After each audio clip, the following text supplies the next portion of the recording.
ఒక్క మాట ఒక వ్యక్తి జీవితాన్ని మలుపు తిప్పగలదు. ఒక్క మాట ఒక వ్యక్తి జీవితాన్ని అధప్పతనం చేసేయగలదు, తప్పు మార్గంలోకి తీసుకెళ్ళిపోగలదు. అందుకే ఎవరితో కూడేవు, ఏది వింటున్నావన్నది కూడా అంత ప్రధానమైన విషయం. ఎంత ఇనుమైన నీటితో కూడిందనుకోండి, తుప్పట్టి ముక్కలై విరిగిపోయి పనికిమాలినదై పక్కకు పడిపోతుంది.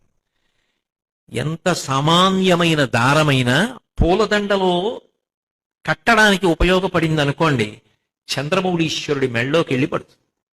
ఎవరితో కలిశావన్న దాన్ని బట్టి నీ అభ్యున్నతి ఉంటుంది.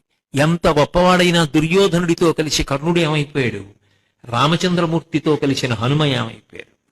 ఒకరు భవిష్యత్ బ్రహ్మ అవుతున్నారు, ఒక ఆయన మంచివాడే అయినా దుష్ట చతుష్టయంలో ఒకడుగా అపకీర్తిని పొందాడు.